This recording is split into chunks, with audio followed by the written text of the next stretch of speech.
The first type of transformation we're going to discuss is the vertical shift. This will occur whenever we take f of x and we add or subtract a constant to it. Now, if that constant is positive, this will be an upshift. And if that constant is negative, it will be a downshift. So for example, let's look at example 1. We have f of x plus 2. So the idea here is we're taking the outputs of f of x and we're adding 2 to them. Remember, you can think of outputs as y values. So if we take the outputs and add 2 to them, that will give us an upshift by 2. And of course, if the 2 was replaced with a different number, such as maybe 4, then we would be upshifting by 4. Now, in the second example, we're taking f of x and we're subtracting 1. So that means we're taking these output values of f of x and subtracting 1. That's going to be a downshift. And it's going to be by 1. And if you replaced 1 with something else, say, for example, 7, then it would be a downshift by 7. Now, currently in these examples, there's nothing describing what the graph of f of x is.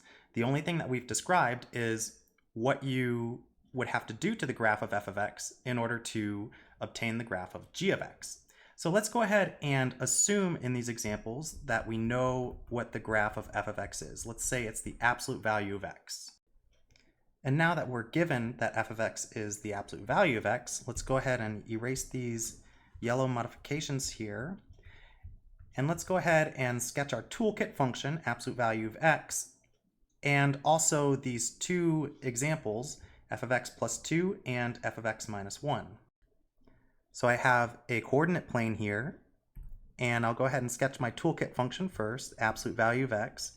I'm just going to plot some points for the absolute value of x function, and then I'll go ahead and connect with the shape that I know represents this absolute value function. So this is f of x equals the absolute value of x. Now let's talk about how we would go about graphing f of x plus 2, this g of x function. Well, what you have to do is for every point on the graph of f of x, you take it and you add 2 to the y value. So for example, this rightmost point that I have here is 2, 2. I'm going to take the y value here and add 2 to it. And so I end up at 2, 4. So this 2, 4 is going to be on the graph of my g of x function, which was f of x plus 2. So we're simply taking all the points and we're adding 2 to the y values, maintaining the same x value. Okay, so I'll just go through and do that for all of them. Going to go ahead and erase these 2, 2s and 2, 4s. And now after you have transformed a sufficient amount of points, we'll go ahead and connect these points in a manner that mimics the original graph. So what do I mean by that? I mean, I'm not going to do something, for example, like this. That connects all the points, but it doesn't connect the points in a way that the original graph does. I'm going to draw 2 lines connecting these points as done in the original graph. And so this would be my g of x. And then for my, I believe it was called h of x, which is f of x minus 1, I'm going to do something very similar. I'm going to take each point on the graph of the original function, f of x, and I'm going to move them down by 1. In other words, I'm going to subtract 1 from the y value of each one of these points. So 2, 2 goes to 2, 1. And I'm going to continue with this pattern. And then again, I will connect the points that I have in the same manner that the original function does. Now that we've discussed vertical shift, let's go ahead and discuss the horizontal shifts. So we'll get a horizontal shift when we have a modification or a transformation of the function of the form f of x minus h. And now notice this minus h is inside the parentheses. As a general rule throughout this topic, it's very useful to remember that when a change happens inside the parentheses, as I've shown here, x minus h is inside the parentheses, that's always going to result in a transformation that's horizontal. And when changes are made outside of the parentheses, like when we had last time, this k plus k outside of the parentheses, that will always result in a vertical transformation. So when we have a transformation of the form f of x minus h in parentheses, we'll have a horizontal shift. And which way that shift will go will again depend on h. If h is positive, it will go to the right. And if h is negative, it'll go to the left. Now, be aware, because we have this minus sign here, this minus sign makes these horizontal shifts, for lack of a better word, strange or perhaps unintuitive. And let me show you exactly what I mean by that through these examples. Now, in this first example, we have g of x is f of x minus 2. What transformation is this? Well, it's a horizontal shift. To be able to identify in which direction it goes, we have to identify what h is. In this case, h is 2, not negative 2.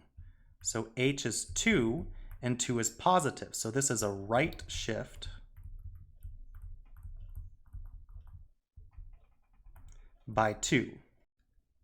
In this second example, what do we have? Well, the second example is not exactly of the form that we introduced. It's not f of x minus a number, but you can make it look like x minus a number by doing x minus. Now I can't put just 3 here because that would change what f of x plus 3 is. F of x plus 3 is not the same thing as f of x minus 3, but it is the same thing as f of x minus negative 3.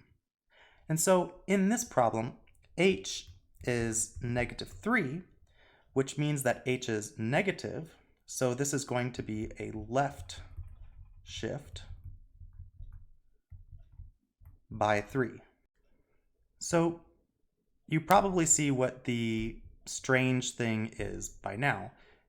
In the first example, this f of x minus 2, if I were a student, I would probably guess initially, if this was a horizontal shift, it would be a left shift. But it turns out that it's a right shift. And in the second example, I would probably guess, if I were a student, that this is a right shift, but it turns out to be a left shift. The horizontal transformations in general are somewhat counterintuitive. They don't do exactly what you thought they might do initially. And practically speaking, you can remember if you're doing something like f of x minus a positive number, then you're going to have a right shift. If you're doing f of x plus a positive number, you're going to be doing a left shift. Let's go ahead and do the same thing that we did with the vertical shifts. Let's go ahead and assume that f of x is the absolute value of x, and let's go ahead and graph these. I have my toolkit function graphed here, absolute value of x. And let's go ahead and start with graphing g of x, which was f of x minus 2 in parentheses. The way we're going to do this is we're going to take each point, we're going to maintain the same y value, and we're just going to move it to the right by 2 by adding 2 to every x value. So again, this first point I'll start with is 2, 2. If we take the x value of 2, add 2 to it, we get 4. So this will be a point on our graph. If I go to 1, 1, move it right by 2, I get to 3, 1. And if I start at 0, 0, move it to the right by 2, I get to 2, 0. And I will move these other ones a little bit quicker, and we'll connect these with a line, or perhaps more precisely said, a curve that mimics what the original function does. in order to graph the function f of x plus 3, we're going to take each point and we're going to move it left by 3. So again, this first point 2, 2, we'll move it left 3 by subtracting 3 from the x value. We get to -1, 2. 1, 1, we subtract 3 from the x value. We get to -2, 1. And again, I will do the others quicker and connect. So remember, with these horizontal shifts, they are a little bit strange in the sense that they don't move in the direction that you might initially think. Now that we know about horizontal and vertical shifts, it's worth mentioning that you can combine them to create new transformations. So for example, let's describe how the graph of the function here, g of x is f of x minus 2 in parentheses plus 7, is a transformation of f of x. And all you have to do is identify what the vertical transformation is and what the horizontal transformation is. And you can do those transformations in whatever order you like. You can do the horizontal first, or you could do the vertical. So here I see that we have x minus 2 in the parentheses. That's going to be a right shift by 2. Then I have a plus 7. That's going to be an up shift by 7. And so if you had a graph of f of x, all you would have to do is take each point on the graph, move it right by 2, and then up by 7, and you would get a point on the graph of g of x.